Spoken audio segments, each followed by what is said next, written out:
Good evening. I'd like to call this Wednesday, February 12th, 2025 meeting of the City of Manassas Park Planning Commission to order. The time is 7 p.m. My name is Lester Finkel. Sitting this evening are Michael Beckett's, John Evans, Kevin Petak, and I'd like to welcome aboard Michael Carrera, a governing body member, and also Planning Commission Commissioner. Thank you very much for joining us. You're very welcome. At this time, Commissioner Beckett's, please lead us in the moment of silence and the Pledge of Allegiance.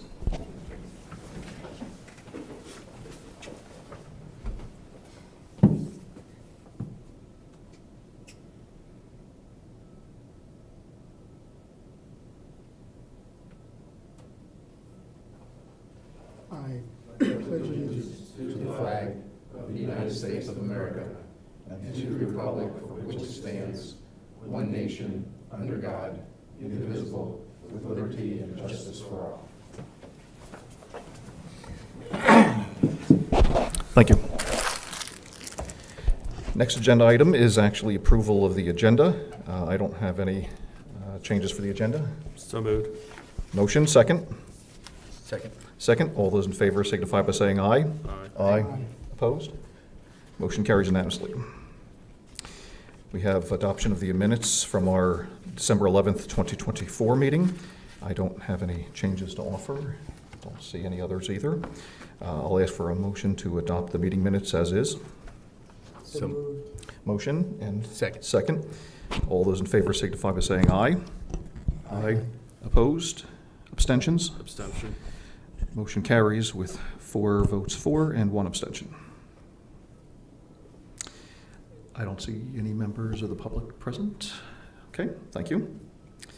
Our main agenda item for this evening is the opening presentation for fiscal year 2026 to fiscal year 2030 Capital Improvement Program. At this time, I will turn it over to our city administrator, Steve. Carl, you're on. Do I have to drive anything here, or is it gonna happen automatically? You have to kind of sweep it over. Open it up. And then. It's a very easy desktop. Yeah, a lot of that stuff. Is this gonna show on there? It's sure they mirror it. And sometimes you have to go.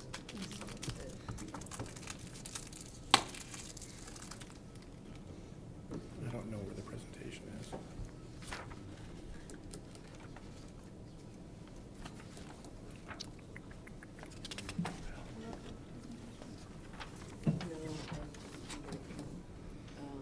You can go to your, it was,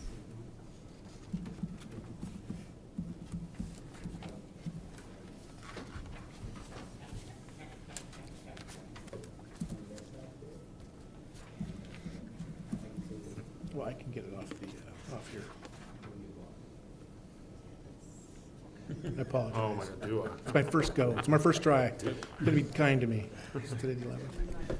You're doing fine. and I PDF it. That's okay. It can be PDF.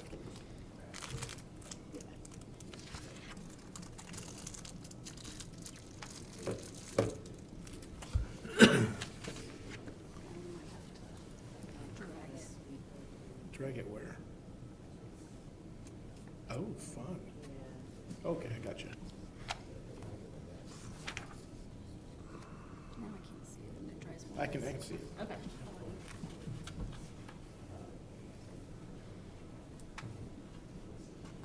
Voila. All right, thank you. As mentioned, my name is Carl Cole. I'm the city manager. Tomorrow will be my 1 month mark here with the city. It's actually my first presentation in any form since I've been here. So Welcome. We're pleased to have you do your first I'm presentation. just saying, be kind. That's all I'm saying. Okay. So the CIP process is one that there's pretty much an immediate sort of analysis done, and a short-term analysis, and then actually we go out 10 years in some cases. In some cases, you need to go out almost 30 years. So there's a bit of science the closer you are to today, and the farther out you get, it gets to be a lot more like art. And so what we're going to talk today is we're required to have a balanced 5-year plan. We're going to talk about that plan a little bit today. We have 3 funds, which we'll talk about, which are independent of one another. Of course, the general fund can be used to supplement funds in the other funds if we want, but we tend not to try to do that. But the way I look at CIP is the most important thing for a city is to be able to operate, provide the general services that the city needs to be able to provide the public safety and safe roads and that sort of thing to the residents. And so operating budget is the most important thing for the general city services. The next most important thing is the required CIP things. And by required, I mean either there's some higher authority that says we have to do this, or it's dangerous if we don't do this. So there's some liability or some risk to the city if we don't do it. And so after we get past those 2 categories, and then we get into the stuff where it's a little more discretionary. I understand, and I'm going to keep saying we because I feel like I'm part of the team now, even though I wasn't here when all this stuff happened. But we suffered through some lean times in the last decade, and so we're had to defer some projects and some things off that probably you shouldn't have. I mean, but you didn't really have a choice unless you're going to tax people to the point that left the city, and then you're in the same situation. So we have some makeups that need to be done here, but we're in a position now that's much better, thanks to the decisions that have been made before I got here.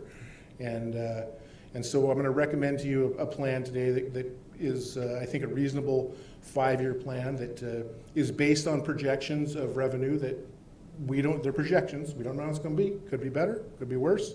And so there'll be adjustments as we move along, depending on how those things happen. We also have some economic development things happening in the city that could change our forecast after fiscal year 26, 27, 28, 29, that could significantly impact the projects and the scope of things you can do. But until we get there, we won't know. So here's my best stab at what we got.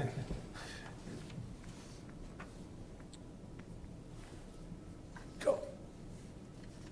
Oops. Okay, so this is a little bit overview. I probably jumped the gun on a couple of these things, but again, so we'll talk about the 5-year model in those 3 funds. We have the general fund, and then we have water and sewer, and then we have stormwater, which I'm used to calling surface water. So if I say stormwater, that's what I mean. Or if I say surface water, it means stormwater. So we'll talk about those departments. I will say that this was probably 15 hours of presentation to me from the various departments, maybe a little more than that. I didn't think you guys wanted to hear 15 hours, so we've condensed it down into, Thank you for that. into sort of the high-level overview, but included in the presentation for you and for the public is all of the presentation material that I was presented with. So if you want to dig into it, it's all in there. I'm not going to spend time on that tonight. All right, so we talked about that. So first fund we're going to talk about is the general fund. As you can see, we're talking about transportation, police, fire, community development, parks and rec, schools, and then admin and general services. So we're looking at, over the course of the 5 years, somewhere in the neighborhood of $163, $164 million. But you have to remember that a lot of that is transportation. That's our most expensive thing, especially on an ongoing basis. If we decide to build something like a city hall or a school, then that will, for a period of time, go above transportation. But on, as a general rule, transportation is where we spend most of the money on this. And I'll talk about that a little more later. I do want to note that school security and the debt service is part of the admin and general services line. So some of the stuff that has gone before, some of it as long ago as 20 years ago, we're still paying for, and that's accounted for there.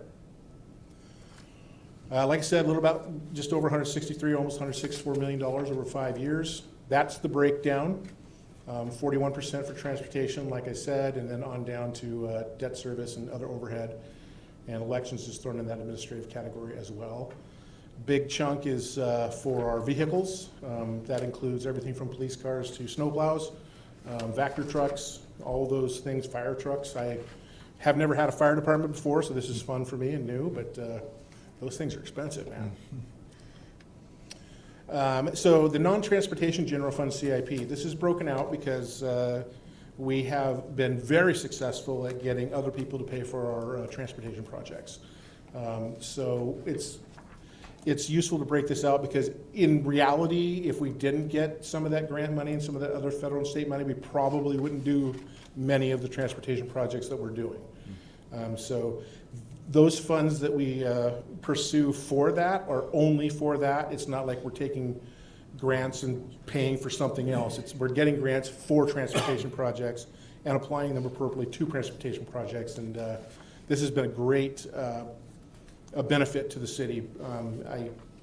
I hear it's all attributable to just a couple people in their work, but I haven't been able to prove that yet, so I'm not going to call them out in public. So. But just for the sense of comparison, taking transportation out is useful because that's not coming largely out of the tax base. Again, this is my first presentation. Now I'm learning that I'm going to have it up here too, so I can see some of the smaller numbers, but that's how it's broken out. This is water and sewer. We have some debt for EOSA, just some of the water treatment stuff as they maintain and have expanded the plant over the years. Same thing with the water system. The capital maintenance for repair, replace, upgrades for water. I do say this is a pretty conservative estimate. I think I've been here, like I said, I've been here a month tomorrow. And I think we've had 6 water main breaks since I've been here. So I'm also told that this is an unusual winter for Virginia. I'm starting to think somebody was baiting and switching me a little bit, but and hopefully that's the case. But I was talking to the superintendent Wayne. He said that they're digging up, they're digging into broken water mains and finding 3 or 4 clamps from previous breaks in the same location. So I'm just saying that's a ticking time bomb to some extent. And while we've deferred a lot of that stuff down the road, that's going to come due at some point. We're going to have to really make some allowances for that.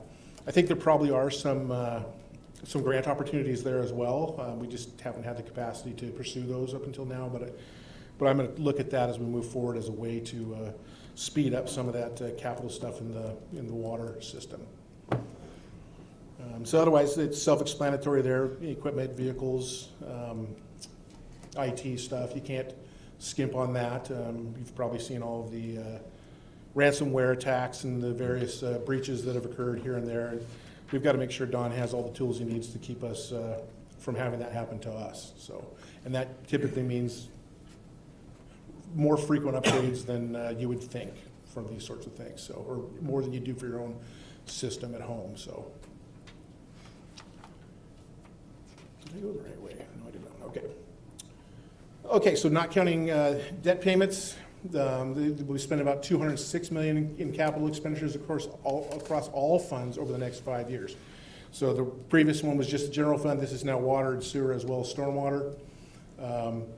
You'll notice the emphasis that 80% of the CIP is for transportation, schools, and for public safety. So that's just the plan for now. Again, if the situation improves, we may add some things to it, and if it doesn't, then we may have to scale back. So, oops. Very touchy.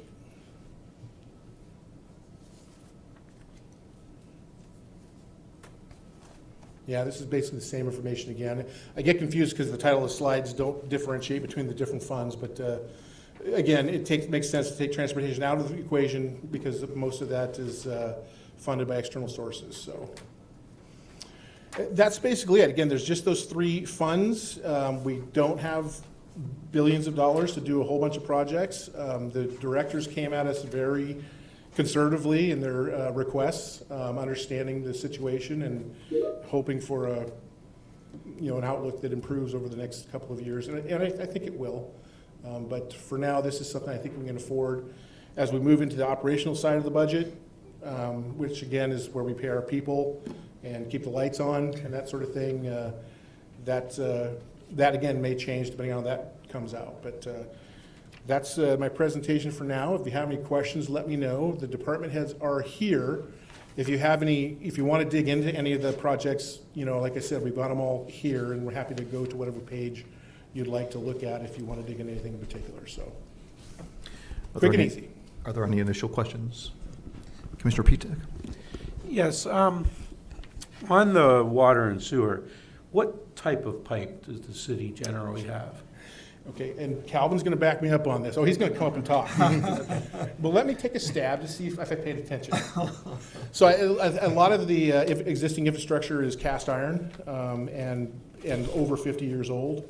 And that's, yeah, okay. And it was not designed to last that long, and it needs to be replaced with much more modern,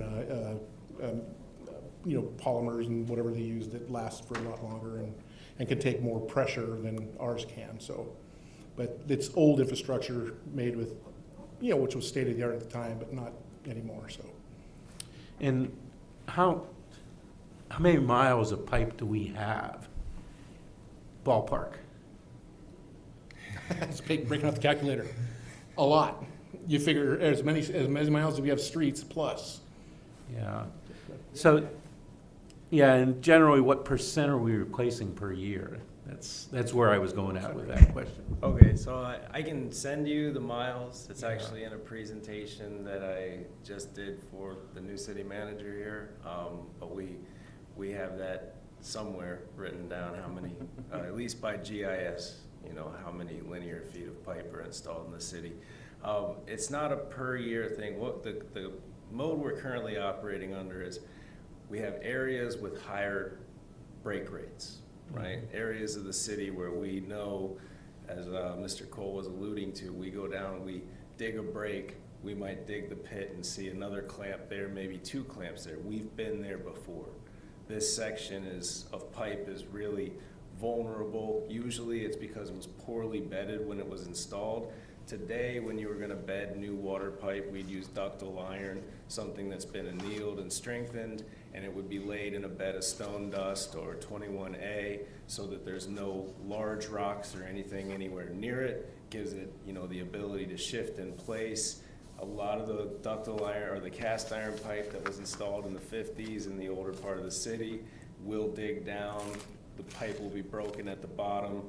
It'll just be laying on a giant rock. They dug down until they were at depth, didn't matter what was in the pit, they placed the pipe there, covered it back up. A lot of times they used backfill that was big rocks. All of those older practices, we don't do that anymore. We wouldn't even let your contractor, if you were replacing your sewer lateral in your front yard, use those practices. So we bed the pipe better. What we find a lot is that it's an area where there's a lot of rock, the pipe was bedded directly on the rock, and as the pipe shifts, as the ground shifts, it ruptures the pipe on the rock. So in those high break rate areas, that's where we focus these repair projects. I have areas, older areas in the city, or the old section of the city, that we've never been into for a break. Still distributes the water just fine. It's cast iron, it's not causing any health issues. The cost-benefit analysis wouldn't be there to spend millions of dollars to excavate it up and replace it. So we focus right now on the high break rate areas where we're higher than the national average and where we're spending a lot of money going in and fixing them year after year. Is there a glide path here where eventually we get to, lessening of the problems and we can see this dollar expenditure go down at some point, or are we far away from that, that period of time? What would you say about that? Well, I think right now, if you look at the Phase 6, Phase 7, Phase 8 water system improvement projects, we're hitting some of the higher break rate areas that we know to exist right now. We're not even sure that Phase 9 and Phase 10 will be best focused on these water line replacement projects. There's secondary benefits to these water line replacement projects, like upsizing them from 6-inch to 8-inch, placing hydrants more closely, which eventually brings us closer to a goal of a better score on our ISO survey, things like that. But we're not even quite sure at this point that Phase 9 and 10 water system improvements will be these types of water line replacement projects. What we're looking at all the time is our loss rates, and we're always looking for better tools to judge our water loss rates. As long as our loss rates are going down and they're within the national average, you really wouldn't want to spend $5–10 million a year replacing water lines. a little bit of water loss doesn't cost us that, so the cost-benefit analysis wouldn't show that we should get in there and replace all the lines. But when we have these high break rate areas, yeah, we're still focused on these high break rate area replacements, and we'll have to see as we get these projects accomplished, phase 6, phase 7, phase 8, if phase 9 and phase 10 need to be focused on newer high break rate areas of the city, or if we can move on to things like revamping old pump stations to give us backup water flow, or maybe looking at abandoning or building a new tank somewhere. But for right now, we know that 6, 7, and 8 are gonna be focused on these line replacement projects, and we'll have to see what the break rate, or what our water loss rates are at that point, to see if it's still beneficial to continue replacing underground pipe. Thank you. Other questions? Commissioner Beckett's? Question. Could you talk about sort of the breakdown of sort of state, federal, and local funding, and given the current political environment that we're in and the uncertainty at the federal level, sort of what are some of the contingency plans that you might have if federal dollars sort of dry up for like transportation projects, and if the state is no longer able to issue grants because of a redistribution of state dollars to other projects? Yeah, that's a great question that I'd love to answer at the next planning commission meeting. We just started analyzing that. We're fairly certain, we've talked to our to Merchant McIntyre, our grant pursuer, that most of the things, like 99% of things, we're pretty sure have no vulnerability. There's a couple of projects that may, just depending on interpretation, but the problem is once a rule is made at the executive level, then it has to go down to the department for rulemaking and for actually applying what it is. That hasn't happened yet, so we don't know what that's going to have, if it's going to have any impact on us. But I will say that early analysis is it's not going to have much. So, Thank you. yep. Other questions? Commissioner Petek? Yes, following on Commissioner Beckett's question, I know there's a couple larger projects in here, I believe one of the school projects and the fire department. And is there any possibility of getting grants for those larger projects? And if so, where are we on seeking those grants? Yeah, again, we just met with Merchant McIntyre today and to talk about vulnerabilities, but also to start the process of prioritizing their efforts. So there's basically a grant opportunity for almost everything that we have on our list. But you don't get them all, right? You have to decide which ones do you want to pursue. And so we're in the process of prioritizing those right now. And so, like for the fire station, we're going to get a grant for the whole fire station. But we might get a grant for part of the fire station, and so we have to weigh that out over, maybe we will get a full grant for something to do with the schools, to try to figure out where we're going to get the biggest return on the overall process. And again, that's still separate from transportation, because transportation grants are almost always exclusively, you can only use them for transportation projects. So, but on the other pieces, we're in the process of prioritizing now and seeing what our Merchant McIntyre can go after for us at the federal level, but we're not done with that work yet. Thank you. Other questions? I just wanted to see, are there any highlights from any of the sections? We don't have to spend a great deal of time on it, but if there was anything from last year's CIP to this year's CIP where there are certain new highlights that may be from any given section, if we take a few minutes, if we can just have those highlighted for us, I'd be appreciative for that. Yeah, I can't think of any because I didn't Okay. see the last presentation, and Okay. and when Tony and I were putting this together, she said there are some 90% of this is going to be something I saw last year. I don't know what that 10% is. Okay. I will tell you, as I have looked at this, though, I see some areas that I am going to dive into pretty deep, like the fleet. I'm not sure the process that we're using right now is going to be the best return on investment over time.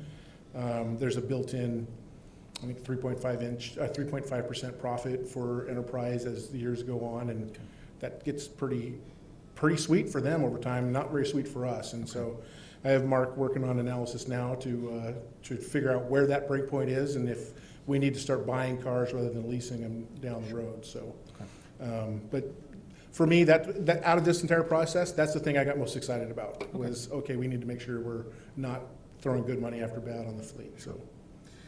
And we're appreciative for the line item for the comprehensive plan update. Absolutely. And I think we're all looking forward to having that not only updated, but then be able to apply that in future years to the CIP as it comes before us. So I know I'm personally excited. I don't want to speak for the other commissioners, but it will be an opportunity for us to be able to really take the updated comprehensive plan and compare it to the CIP and actually give you our feedback related to that down the road once we have it updated. So we do appreciate that effort that the city has put behind that effort.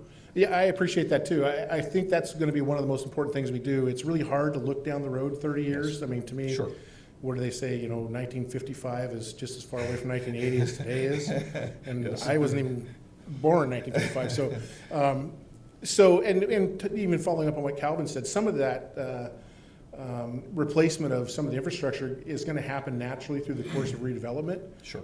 So some of this stuff we don't have to worry about because it's not failing now, but if we end up redeveloping parts of the city, or not us, or we create an environment that developers do that, then part of that deal, they'll have to upgrade the infrastructure. So that's really where the comprehensive plan is so important. And a lot of organizations give it sort of a quick wave, and I live by it. I think we have to have a plan, we have to have sub-plans, we have to have a budget, Sure. and that reflects the priorities of the community. And I agree with you. I'm really excited to see that work done, and I think it provides a roadmap for Yes. the place long after we're Correct. here involved. Yeah, so. And with the housing aspect to it as well, not only with Absolutely. what we're going through, but then our neighbors, as they're going through what they're going through with housing, that's another component of that update and upgrade of the comprehensive plan that will be an excellent part for us to be able to compare to moving forward as well. Absolutely, because I think one of the things that's going to happen is we're going to overbuild. Yes. Because Yep. the population indicators are that the population may start going down. So Yes. we don't want to have a bunch of vacant, blighted areas either. So there's going to have to be a balance, and that's why you plan. So. The knee-jerk reactions get Yep. us into trouble Yeah, with that kind these of thing. knee-jerk 10-year reactions. Yeah, exactly. true. Yeah. Yep. Very good. Good. Well, if that's, because the CIP was looking just similar to last year, and if nothing was jumping out as, we're highlighting this part, then that's great. We will have next month any changes to what you have here for it, and then in April, we'll do our normal recommendation to the governing body. So we'll look forward to if there are any changes between this month and next month at our next meeting, that could be highlighted at that meeting. Absolutely, and I will say, I apologize for the technological Oh. issues. Even with Councilmember Carrera, it said, his email said my email was spam, so, well, we're on the same domain, but it's a lot of information, and I Yes. offer that if you do sit down with it and go through it more at Sure. a later date, please call me, send me an email. I'm happy to chat about this in detail, or get my experts on the line to be able to answer your questions, so. Good. All right, thank you. Well, thank you very much for your presentation.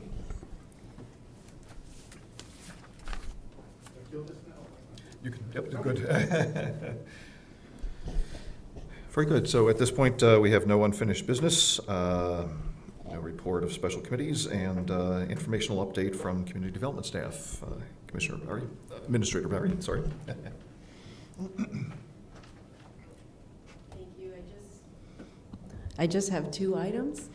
Wanted to let the commission know that we did receive the rezoning for the vacant parcels on Digital Drive and Manassas Drive at that corner. The proposal is for 86 townhouses. Not stacked, but fee simple, if you will, owning the property underneath. So that has been distributed, and we're going to go through the comments. So it'll take a few months, but you will be seeing that development before you, Okay. certainly in 2025. Wow.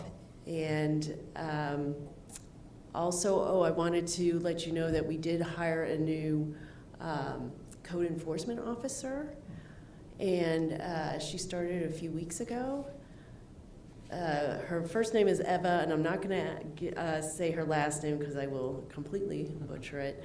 But we're happy to have her, and looking forward to investing her not only in the code enforcement, but also assisting us with the comp plan update. And my goal, and I anticipate that going out to the street either late February or early March. So we'll get that underway. I anticipate we're going to have another land use application as well for rezoning. So we will be pretty busy this year. So looking forward to your advice and recommendations. And I'm happy to answer any questions you may have. Did you want me to say anything right now, or you want me to wait on that between the multiple commissions? Did you want me to just bring that up as just to give the commissioners a chance to know that this may be coming down the pike, or shall I just wait until there's more information? Oh, yeah. Oh, yes, I think you should wait till there's more information. Okay, good. No, I appreciate it. I just wanted to double check. Any questions for Administrator Barry? Quick question. For Park Central, would the Planning Commission be expecting any sort of work associated with building in Park Central, like the movie theater or whatever that might be happening this year? Well, there will be a site plan for the theater, so that will come before you. Other questions? Thank you. And with that, I'll entertain a motion to adjourn. So moved. Motion, second. Second. Second. All those in favor signify by saying aye. Aye. Opposed? Motion carries unanimously. The time is 7:32.